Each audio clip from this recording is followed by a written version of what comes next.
Olá, mundo dos leigos, olá, mundo da internet, olá, mundo! Sejam todos muito bem-vindos ao nosso canal.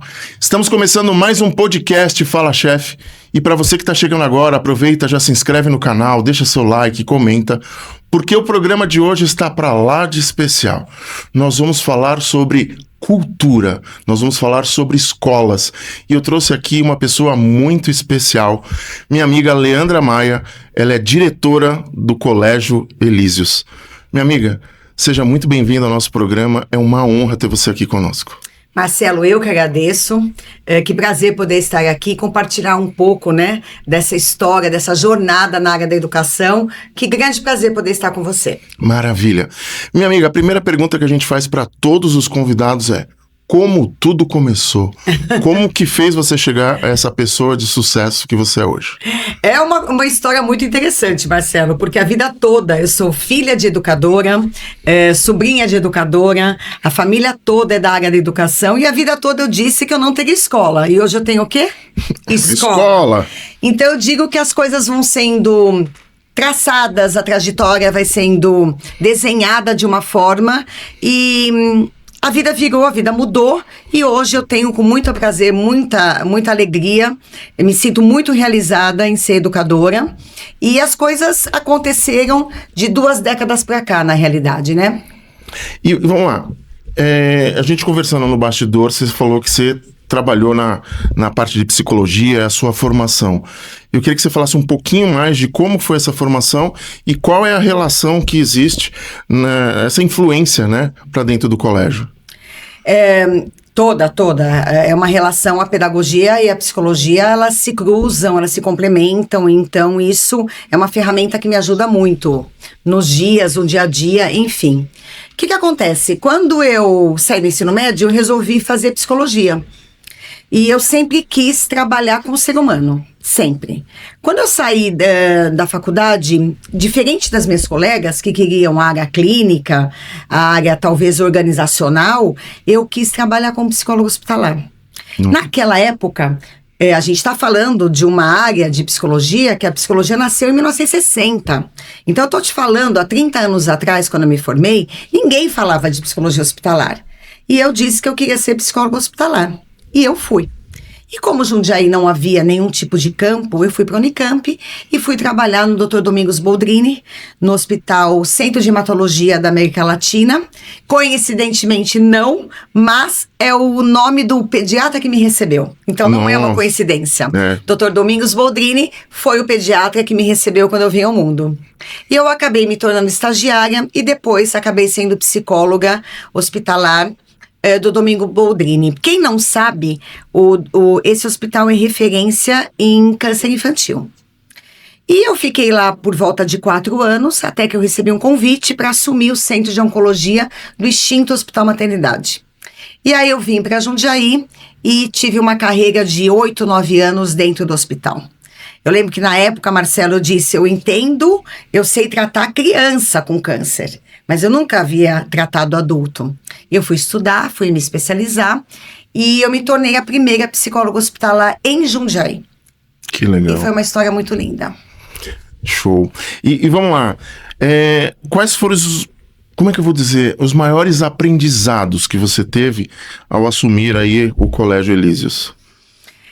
Eu acredito que hoje, quando a gente fala de educação, primeiro pilar é você se atualizar e se modernizar.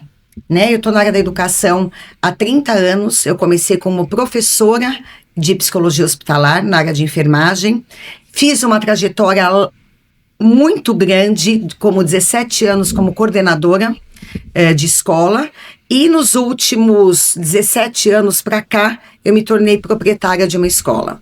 Então a gestão muda um pouco, Quando eu vi o nome do podcast, eu fiquei refletindo um pouco na questão de chefe. Até te perguntei. Mas hoje o maior desafio é liderar uma equipe, um time, liderar também os alunos e ser uma escola empática, acolhedora com as famílias e com os alunos. Eu acho que o maior desafio hoje é você ser transparente na área da educação e mostrar verdadeiramente quem é a sua escola. Eu não consigo atender a todos. Verdade. Eu não consigo. Eu seria extremamente hipócrita se eu dissesse que eu atendo a todos. Não.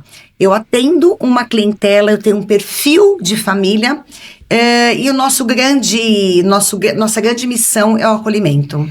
E vamos lá, eu conheci, né, o trabalho de vocês através de um grupo de network da Associação Comercial, e muito se fala nesses grupos, principalmente na associação, sobre desafios e sobre conquistas, cases de sucesso.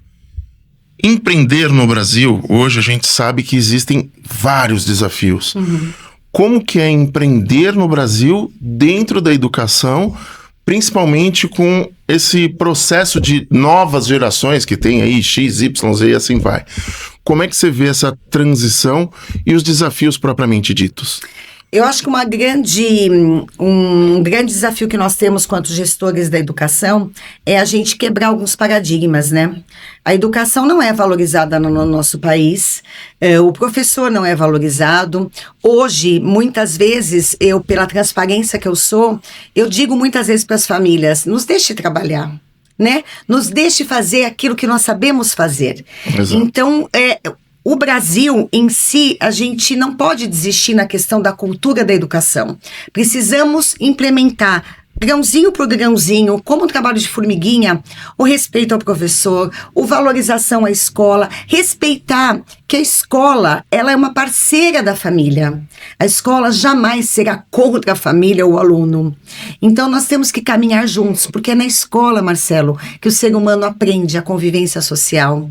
Ele aprende a ser alfabetizado, ele conhece os primeiros numerais, ele aprende a entender que o outro existe e que eu preciso respeitar o outro para que eu seja respeitado. Então, a missão da escola, ela vai muito além do que matrícula, ela vai muito além do que material didático, ela vai muito além do que apenas você formar e entregar um diploma e muito além do que um boleto ou uma matrícula. A missão educador é muito diferente, Marcelo, quando você fala de empreender, quando existem mantenedores de escola, investidores. E quando existem mantenedores de escola, educadores.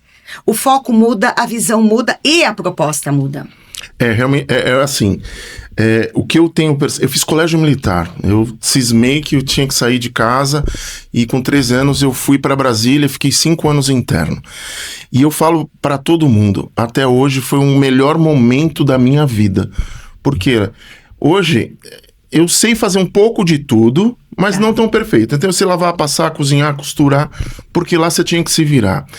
E o respeito com os professores era algo impressionante. E eu lembro que uma coordenadora uma vez falou que no Japão, os professores eles eram mais valorizados do que o imperador. Acredito. E aí, o que a gente começa a perceber, principalmente nesses novos tempos, é aluno... respondendo para professor, pai e mãe interferindo no processo da educação, por que tomou um bilhete e por aí vai.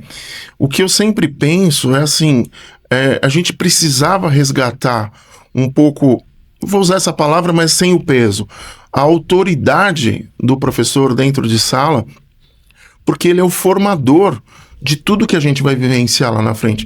Eu tenho contato com professores desde da década de 90, que eu sou extremamente grato a eles por tudo que eu aprendi. E eu quero saber um pouco de você nesse sentido. Tá mais difícil de educar no sentido positivo essas novas gerações?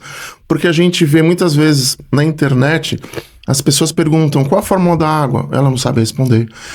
Qual a capital de São Paulo? Ela não sabe responder. Época da Copa, agora teve um rapaz que perguntou: que planeta fica Portugal? E a resposta foi Júpiter. E assim, não é montagem. Você percebe que são pessoas que deixaram de estudar para trabalhar ou para, palavras minhas, ser vagabundo no mundo e não deram valor e hoje estão sofrendo. Como é que você vê isso tudo? Eu me preocupo muito. Nós estamos vivendo uma sociedade de adolescentes imediatistas, de jovens que não podem se frustrar, de jovens que não conhecem, não sabem, nunca foi apresentado a palavra não. Uma sociedade que está preparando um jovem porcelana, onde uma perda de um namorado, a perda de uma amiga, o não de um professor se torna uma catástrofe na vida do adolescente. Isso me preocupa muito. A geração anos 70 como eu, 80, infelizmente a gente fala que é a última geração forte. Eu falo a mesma coisa. Né? Que resiliente, e isso me preocupa muito. O que eu consigo viver dentro do Colégio Elísios, com as famílias e com os adolescentes, é que o não é necessário. E não é de uma forma imposta, uma forma agressiva, é de uma forma que você conscientiza, que você negocia e que você mostra. Hoje eu sinto os pais extremamente reféns, com medo de frustrar, porque todo mundo tem que sair para trabalhar, todo mundo... A mulher hoje, ela participa, claro, óbvio, do crescimento, da remuneração, do faturamento da casa, isso é extraordinário. Então os papéis acabaram se perdendo um pouco e as famílias apresentam muita culpa. E aí quando vem a culpa, vem a questão de não posso frustrá-lo, não posso dizer não. Só que o não, Marcelo, ele é necessário. É fundamental, nossa. Ele é necessário para que a gente aprenda a lidar e se fortaleça nisso tudo, porque não é tudo. A gente não vive no morango com chantilly, a gente vive uma vida real. Então a frustração é algo que me preocupa muito. Isso é muito sério. E voltando um pouquinho para a história da associação, lá eu aprendi, né, alguns detalhes sobre missão, visão e valores. E pegando esse gancho, quais são os valores, vamos dizer assim, que você considera essencial na gestão escolar, como empreendedora? Tem os inegociáveis comigo, né? Existem alguns inegociáveis que meu time todo sabe, o meu time está comigo, eu tenho baixíssima rotatividade. Legal, isso é importante. Eu tenho equipe que está comigo desde a abertura da escola e se mantém. Eu acho que alguns inegociáveis, né? O respeito, né? Como que um aluno distrata um professor ou alguém do time se nós só derramamos respeito em todos os setores, desde da Priscila, que fica na portaria como inspetora, até chegar a mim. Então, existem alguns inegociáveis. Uma outra coisa que eu acho muito importante é que, Marcelo, nós somos escola, não somos clube, não somos buffet, não somos parque de diversão, que às vezes a escola, a família vem com uma expectativa, nossa, mas não tem uma piscina olímpica, nossa, mas não tem um lugar, um refeitório, tênis, né? Tênis, um refeitório que tenha luz de LED, eu sou escola. Então, eu acho que quando você se posiciona, o seu CNPJ, qual é o que você entrega? Eu vendo, formo, prestação educacional, eu formo o ser humano. Então isso é muito, porque às vezes a família vem com uma perspectiva, com uma expectativa, com uma ilusão que não é real.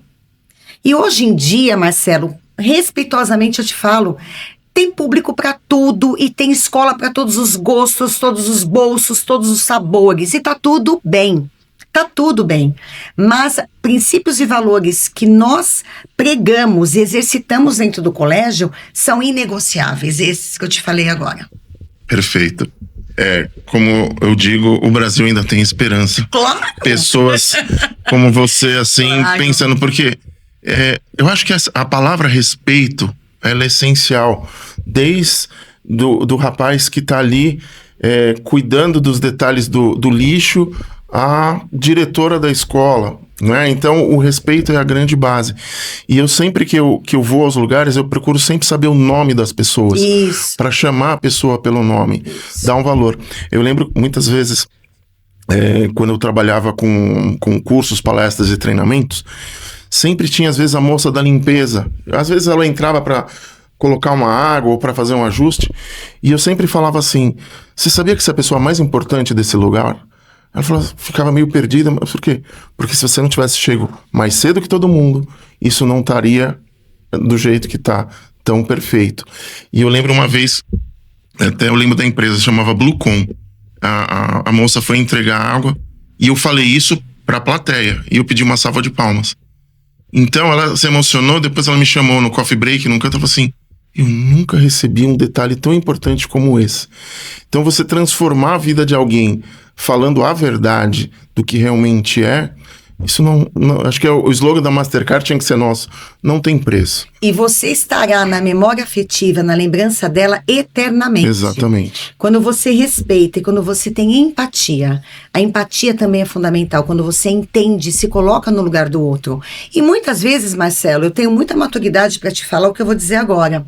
Tem inúmeros atendimentos e famílias que eu não vou conseguir atender.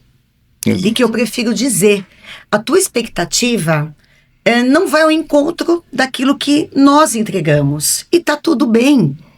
Então, eu acho que essa clareza de você se colocar no lugar do outro, o que você espera pro teu filho, o que você espera de uma formação, de uma educação, de uma alicerce, uma base pro teu filho. Pode ser muito franco e dizer, olha, eu quero isso. Não é aqui. Exato. E tá tudo bem. E óbvio que eu não vou citar nomes, mas eu vou citar situações, né?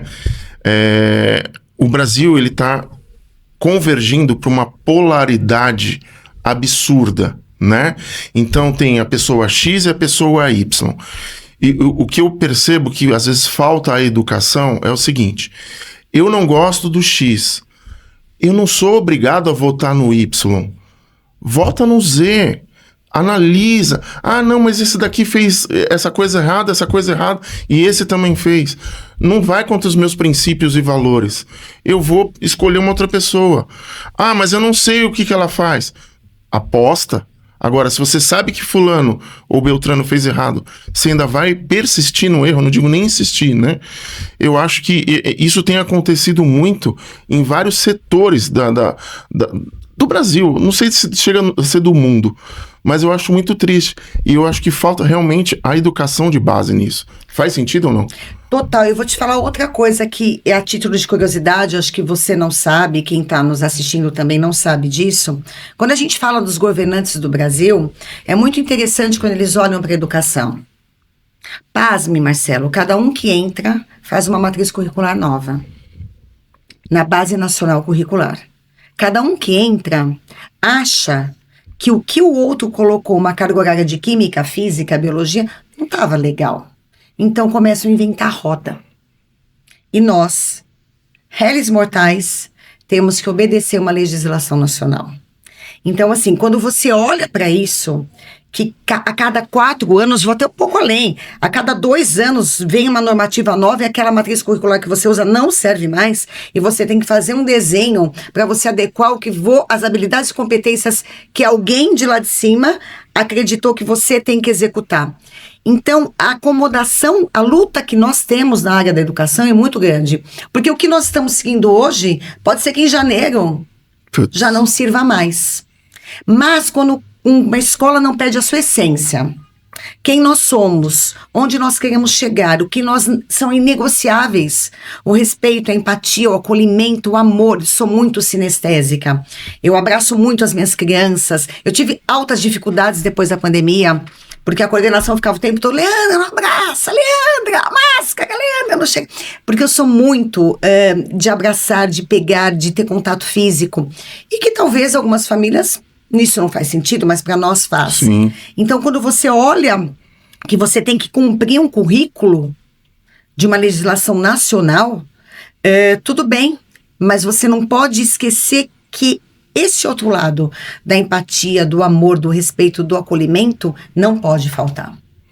E, assim, tudo que a gente precisa, às vezes, falar, principalmente na internet, a gente tem que falar com muito pudor, sem ser muito explícito, porque pode cair um monte de coisa. As pessoas são intolerantes. Exato. Então, eu vou fazer perguntas que coloquem informações sem ser diretas, mas que dê para entender. A pergunta é: existem algumas imposições do dia a dia que vem acontecendo na nova geração que você talvez não concorde? E aí a pergunta mais a fundo é: você é obrigada a aceitar mesmo contra os seus princípios e valores? Ou você bate o pé e fala: não, aqui não?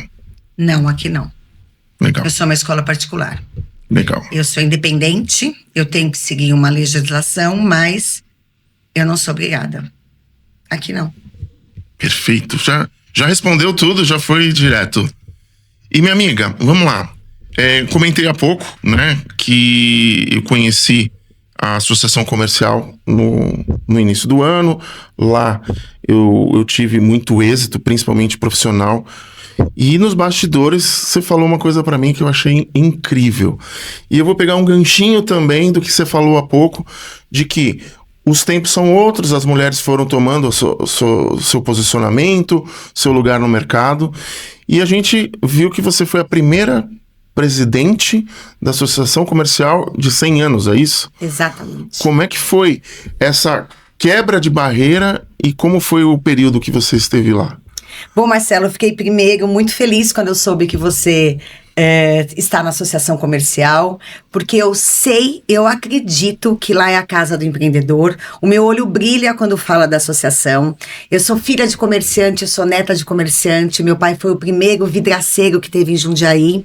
Então, eu acabei me envolvendo na associação como voluntária já há 9 anos. E as coisas foram acontecendo de uma forma muito natural.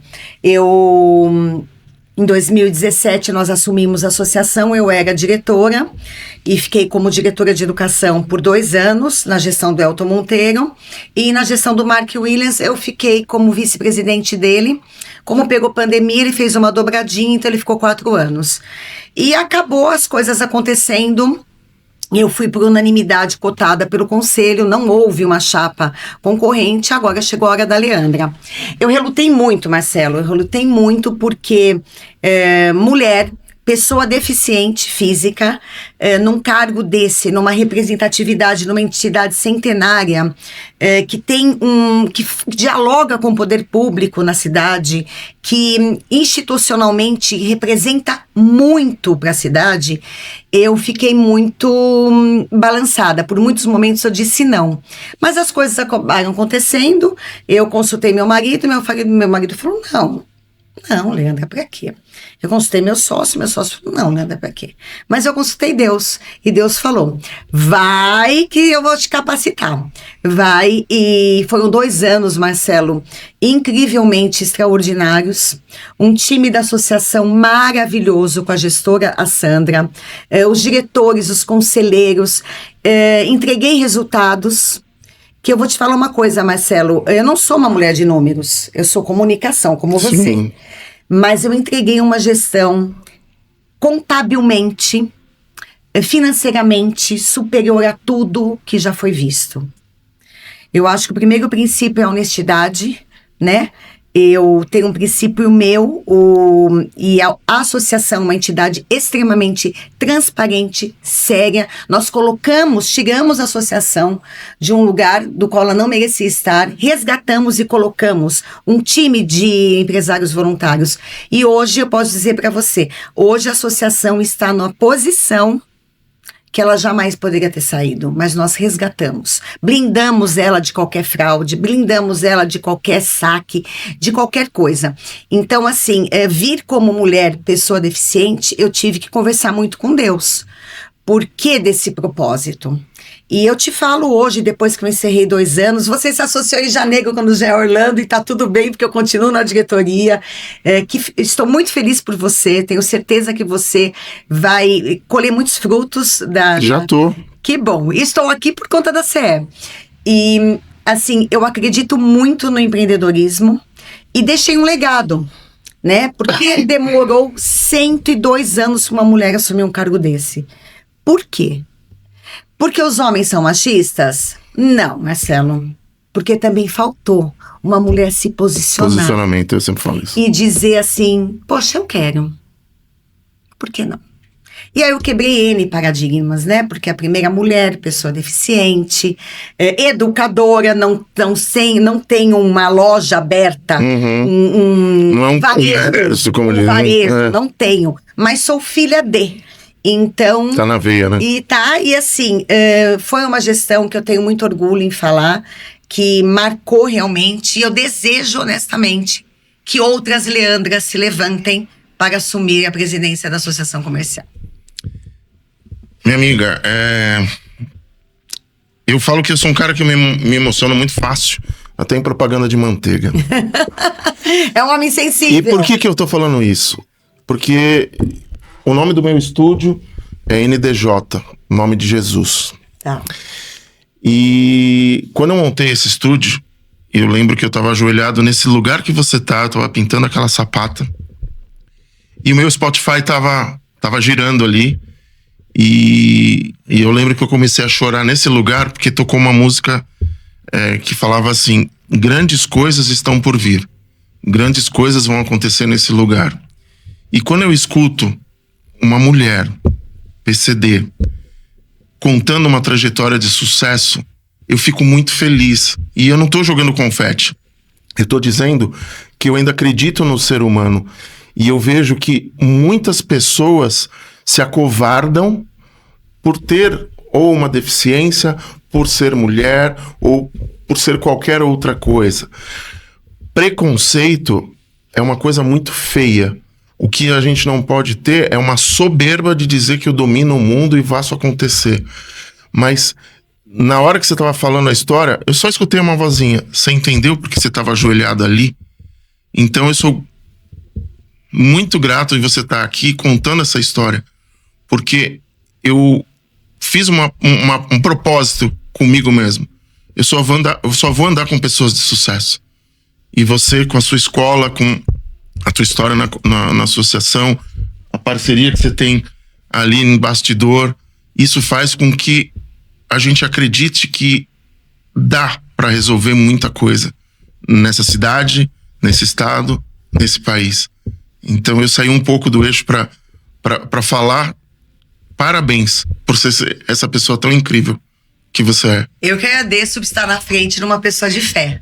Amém. Muito importante isso para nós. Bom, viu, Marcelo?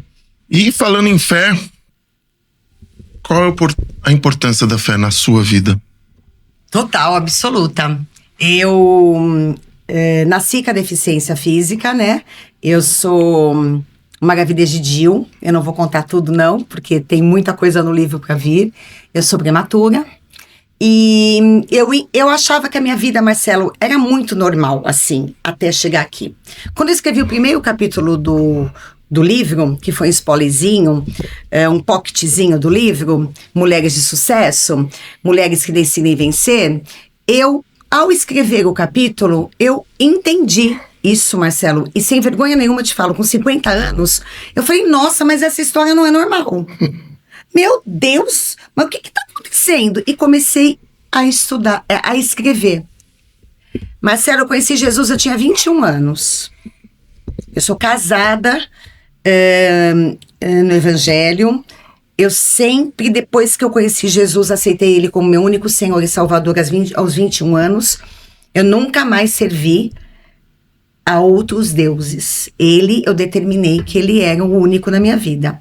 Mas eu só entendi, Marcelo, a relação e o propósito que ele tinha na minha vida com 50 anos, quando eu escrevi o capítulo. E ali, ao escrever toda a minha infância, toda a dificuldade na incubadora, prematura, tudo que aconteceu comigo, eu entendi e tive a certeza que eu nunca estive sozinha. A partir daí, eu virei a chave. Eu queria que você falasse um pouquinho mais. Até eu anotei aqui, né? De repente, Deus me deu uma mãozinha. Queria que você falasse um pouquinho mais. Sem spoiler, né? Mas eu sonhei com esse título e eu sonhei com a capa do livro, que depois você vai mostrar aí pro pessoal, para o pessoal poder ver. E aí Deus começou a me direcionar, né? Quando eu escrevi esse capítulo, e agora eu já estou na reta final, e revisitando, Marcelo, revisitando pedaços muito doloridos. Porque essa mulher que está aqui na sua frente hoje, com 55 anos, não nasceu pronta. Eu passei por preconceito, eu passei por complexo, eu passei por tristezas, eu passei por rejeição, eu passei um poder de resiliência muito grande. Hoje, para eu poder falar isso para você, e é normal, eu não poderia ter pulado fases, eu passei por um deserto enorme. Até que eu entendi, mas graças a Deus, muito jovem, que eu tinha apenas 2 caminhos. Ou eu me vitimizava, puta, coitada de mim, nasceu sem mão. Ai, a pessoa tem os 10 dedos, eu não tenho os 10 dedos. Ai, coitadinha de mim. Ficaria dentro da minha casa, chorando, me lamoreando. Ou eu ia pro mundo. E aos 13 anos eu resolvi ir pro mundo. Eu resolvi enfrentar. E eu fui me tornando, Marcelo, sem assim, nenhum tipo de prepotência. Eu não consigo te explicar a força que hoje eu tenho. E hoje eu tenho certeza que essa força vem de Jesus. Porque com as quedas, com as mágoas, com as perdas, com cicatrizes doloridíssimas que foram feitas em mim, ele foi me costurando. E ele foi sarando e me preparando um vaso novo. Então hoje eu sou muito grata porque eu vim de uma família que me deu muita estrutura emocional. Eu vim de uma família que quando eu nasci, eu tive a possibilidade de nascer particular no Hospital de Campinas, com o Dr. Domingos Boldrini, com o obstetra da minha mãe, Aristodemos Pinotti.